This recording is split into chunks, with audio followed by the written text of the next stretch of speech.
में पढ़ना छोड़ा था मैंने। 2007 में पढ़ने निकले थे यहाँ से।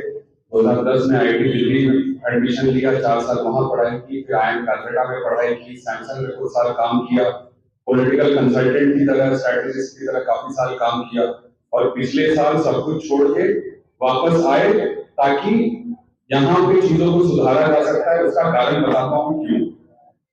जब भी कहीं से, अब इंडिया के बाहर हो जाए, आप बैंगलोर बता दे लीजिए, आप कलकत्ता ले लीजिए, दिल्ली ले लीजिए, हैदराबाद ले लीजिए, मुंबई ले लीजिए, जहां भी रहा, वहां से पटना जब पहुंचते थे तो सबसे बड़ी जो निराशा होती थी ये देख के कि हम लोग एक माया जाल में फंसे हुए। खास करके पटना सिटी जो है, पटना सिटी में कुछ ही नहीं हो रहा।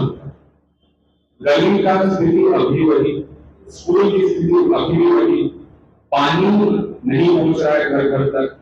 बाकी आप हर व्यवस्था की बात कर लीजिए, गंदगी के मामले में बात कर लीजिए, आप अगर सड़कों की बात कर लीजिए, जल जमाव की आप बात कर लीजिए, पार्क की बात कर लीजिए, अस्पताल की बात कर लीजिए, किसी भी फ्रंट पे एक पैसे का प्रोग्रेस कम से कम हम जब से कुछ संभाले नहीं मिला। एक बहुत अच्छा मौका आया था हमारे पास कि एक अस्पताल या फिर एक अच्छा कॉलेज बनाया जा सकता था मानसलामी में। वो जमीन की गिरवी रख दी गई, वहां पे एक banquet hall, OP Shah hall बना दिया गया, और वो आज की डेट में क्या पुलिस नहीं बना हुआ।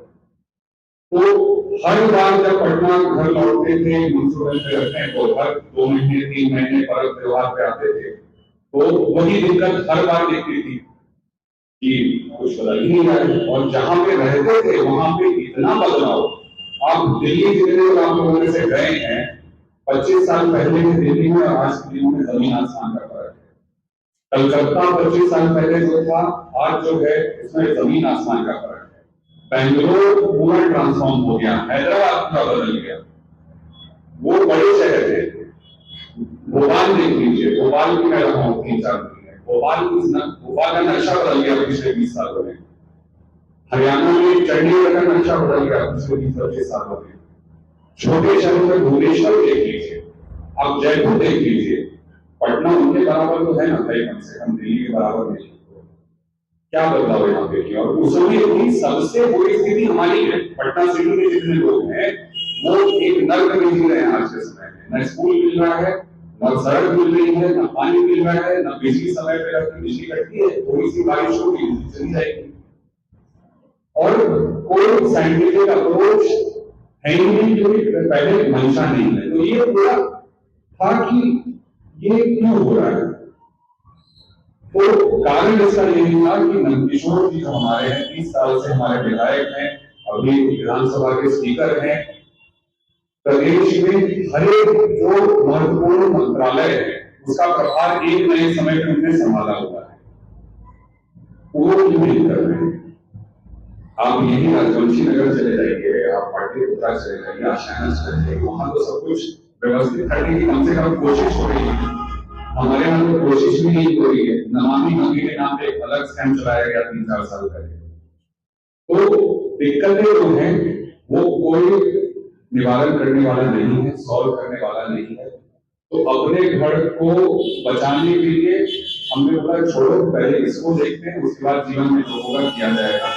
सब छोड़ छाड़ के इधर आए, काम शुरू किया। पहले सबसे पहला जो था, कोई भी बीमारी का इलाज करना होता है तो उसका जो पहला स्टेप होता है वो डायग्नोसिस होता है। डायग्नोसिस होगा तब जाके आप उसका इलाज बना पाएंगे। कौन सी दवाई, किस पावर की दवाई चलानी, क्या ट्रीटमेंट करना है, फिजियो करना पड़ेगा कि नहीं करना पड़ेगा, वो बिना डायग्नोसिस के आप कर नहीं सकते। तो लगभग 1 महीना हो ही गया है।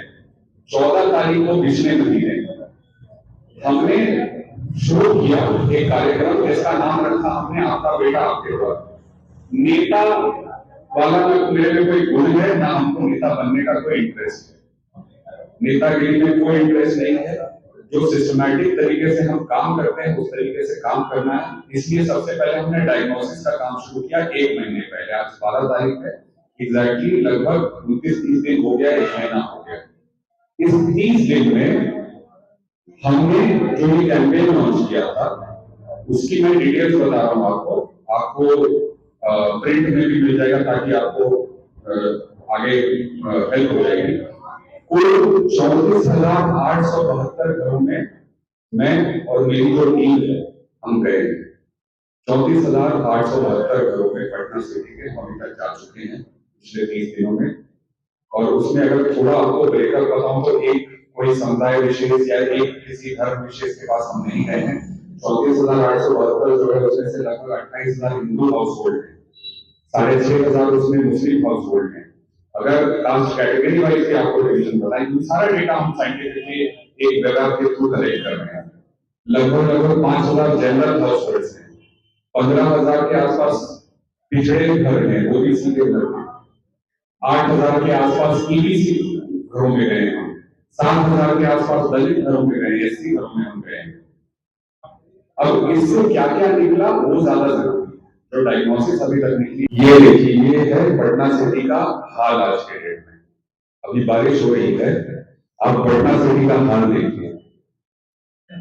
ये कूड़े का पहाड़ बन रहा है यहाँ पे। पटना में भी कम नर्क ज्यादा लग रहा है, ये पानी 24 घंटे नहीं हुआ है, उसके बाद ये स्थिति है। ये सड़क के बीच में मतलब बिल्कुल ही नर्क बना के छोड़ा हुआ है। और ऐसा नहीं है कि मैं झूठ बोल रहा हूँ, ये देखिए जो पानी का जल जमाव है, अगर आप यहाँ पे देखेंगे तो हम 11 तारीख, ये मैं भेजूंगा आपको, ये 11 तारीख मतलब कल का ही है, कल शाम का।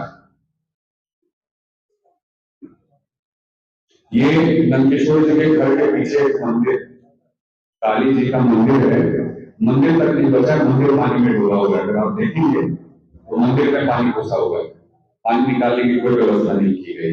ये एकदम उनके घर से 2 मकान छोड़ के। ऐसी बहुत दिक्कतें हैं। मैं ये फाइल एक सैंपल आपको दिखाना चाहता था। और जो हम जिम्मेदार, आप बताइए कौन है? नंदकिशोर जी के अलावा और कोई जिम्मेदारी नहीं रहेगी। हम जो कर रहे हैं उसका भी कुछ है, ये भी मैं आपको शेयर कर दूंगा। हर घर जा रहे हैं हम, जहां पूछ ले रहे हैं वहां पे मार्किंग भी कर रहे हैं ताकि रिपीट काम ना हो, एफिशिएंसी के साथ काम हो। ये दोनों मैं आप लोगों के साथ शेयर कर दूंगा। अब जिम्मेदार वाली बात से मैं आता हूं। नंदकिशोर जी 30 साल से विधायक थे, उनके अलावा और कौन से विधायक? अगर एसपी टाइट नहीं होगा तो पुलिस तो डिलीट हो जाएगी ना। अगर काउंसलर नहीं काम कर रहा है, काउंसलर भी है इसके लिए कोई जिम्मेदार है। जिस मोहल्ले में गली टूटी हुई है, पानी नहीं पहुंचा, काउंसलर की कोई गलती, लेकिन उनको टाइट रखने का काम किसका है? विधायक का। विधायक 30 साल से बने हुए हैं, ऐसी जीत रहे हैं, हमारी भी गलती है। जो यहाँ के वोटर हैं उनकी भी थोड़ी गलती है, हम उनको वोट नहीं देते हैं। अगर आप दुकान के बगल में दुकान है, आप 10 रुपया दीजिएगा, बोलिएगा बिस्किट दीजिए, तो बिस्किट ही देगा, वो आपको दलमोट नहीं दे देगा। तो आप मुद्दों पे वोट नहीं देते हैं तो मुद्दा का निवारण नहीं देता है। आपका बेटा आपके द्वार से लगातार जी, आपकी तरफ से क्या निवारण जनता के बीच में लगातार किस तरह से आप कर रहे हैं?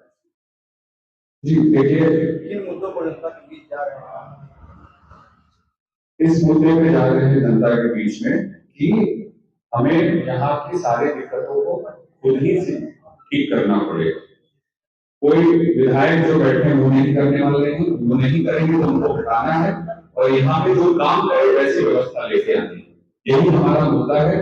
और ना धर्म की ना जाति की राजनीति होने देंगे, मुद्दों की राजनीति बनी रहे इस बार हमारे चुनाव में।